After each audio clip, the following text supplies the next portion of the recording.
So tonight, with a new Iraqi government in place and following consultations with allies abroad and Congress at home, I can announce that America will lead a broad coalition to roll back this terrorist threat.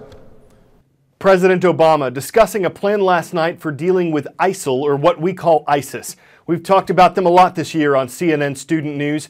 ISIS is a terrorist group. The name stands for Islamic State in Iraq and Syria. That's what it wants. Its own country based on its own severe interpretation of Islam. And Iraq and Syria are where ISIS has gained ground, taking over huge portions of land. They've killed hundreds of civilians. They've brutally murdered a pair of American journalists. President Obama has been criticized for how he's handled the situation. 2 weeks ago, he said his administration didn't have a strategy for dealing with ISIS. In last night's speech to the American public, he wanted to both lay out a strategy and get American support for it. But I want the American people to understand how this effort will be different from the wars in Iraq and Afghanistan. It will not involve American combat troops fighting on foreign soil. This counterterrorism campaign will be waged through a steady, relentless effort to take out ISIL wherever they exist using our air power and our support for partners' forces on the ground. One thing the president asked Congress for was the authority to give weapons and training to Syrian rebels. These are people who are fighting the Syrian government in that nation's civil war, and President Obama wants to help them fight ISIS as well. It's not clear whether Congress will vote to authorize that, especially so close to November's midterm elections.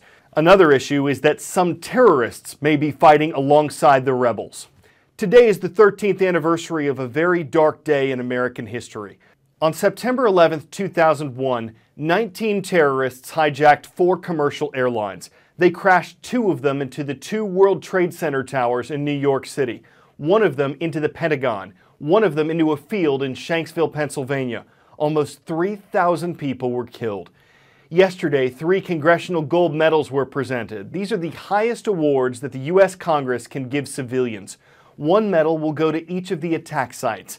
There are also memorials nationwide today. At an anniversary ceremony at the National September 11th Memorial and Museum in New York, the names of 2,983 victims will be read. Their families will be able to visit the museum afterward, and it'll be open to the public tonight. American flags flown at half-staff commemorate Patriot Day. It's held every year on this date. It remembers the tragedy, the American resolve, and the heroes who gave their lives to save others. Now, a look at 3 powerful symbols of September 11th. My job to go there from the very beginning was to try and help just find 1 person alive.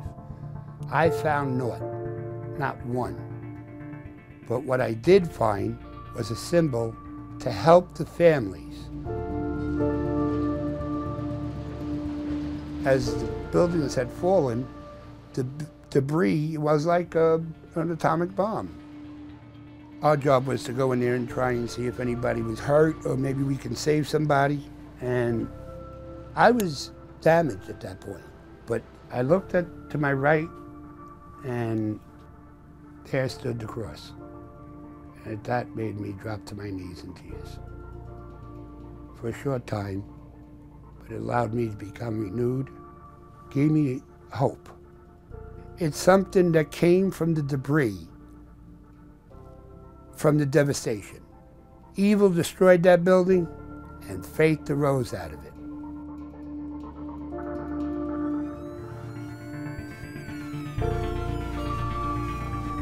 The truck was the first thing that I saw, and it was absolutely devastated. And it sort of was a sign of what happened to the company, that the truck was unrepairable. It's like half the company. We lost the captain, a lieutenant, and 9 firemen, right down to the probie. You know, losing your brothers, your co-workers, I think about at least, once or twice a day. That was a vehicle that carried the bravest men I knew. The damage that was done to that truck is nothing compared to what it's done, in human loss. You know, and you look at that truck, how strong it is.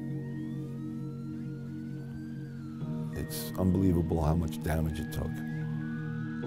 When we arrived there, the second plane had struck the tower before we were ready to go inside to start to evacuate the people.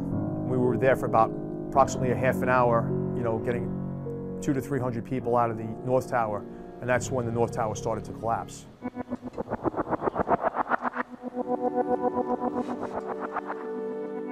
I was injured during the collapses. I was out of work for a week, and then I went back on the following Tuesday, right down to the site.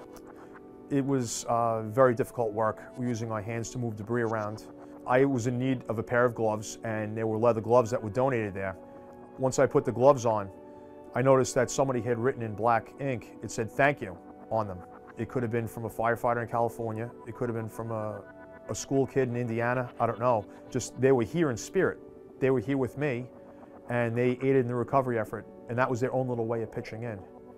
And I, for one, appreciate that. Those simple words, "thank you," circled. It helped me get through that day and a lot of other days, too.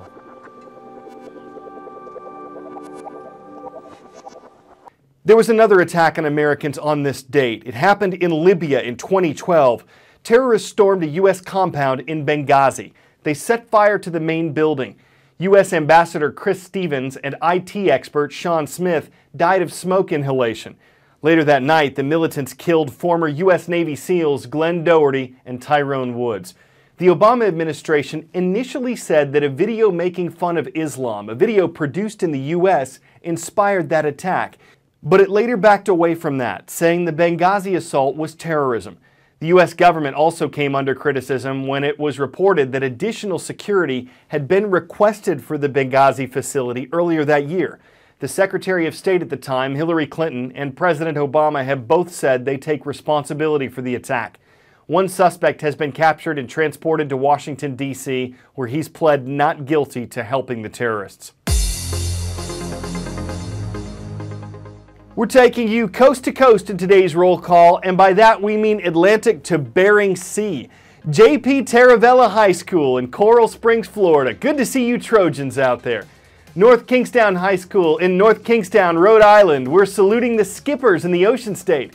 And Barrow High School in Barrow, Alaska. Welcome to you whalers watching today. We've now announced all 50 states on our roll call. Keep your requests coming at cnnstudentnews.com.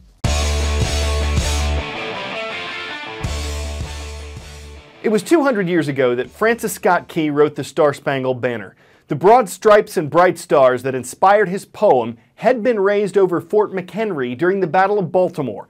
In honor of the anniversary, 7,000 students met at the fort this week. Wearing red, white, or blue, they came together to form a human flag. This was done 100 years ago, and a participant who was a month old then joined in this event at age 100. That patriotic tribute brings us to the end of our September 11th, 2014 show. We thank you for watching and hope you'll be here again tomorrow when CNN Student News returns. I'm Carl Azus.